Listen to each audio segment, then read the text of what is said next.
hapon po sa inyong lahat.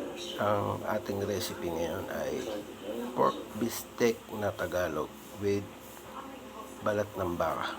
Yan po ang ating ingredients: kalamansi, sibuyas at toyo lang. Tara, luto na po tayo. Ayan, gisa na po natin ang sibuyas.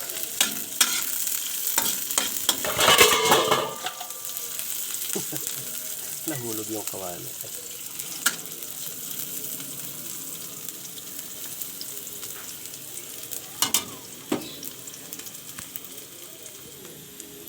Yan, lagyan na po natin yung pork at yung balat ng baka.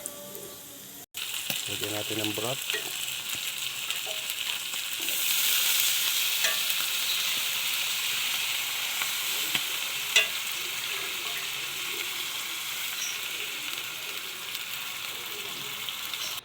Lagyan natin ng 1/3 cup ng toyo.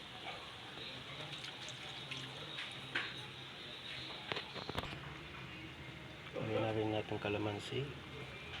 Kalahati lang ng 1/3 cup. Tsaka ground black pepper. Ayan. Duhaluin lang natin. Wait lang po natin ma-reduce ng konti yung sabaw. At ready na po yan.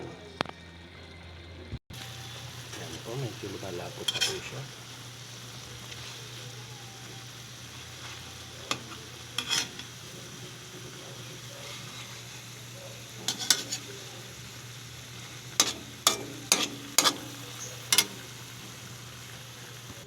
Ready na po ang ating pork bistek na Tagalog na may balat ng baka.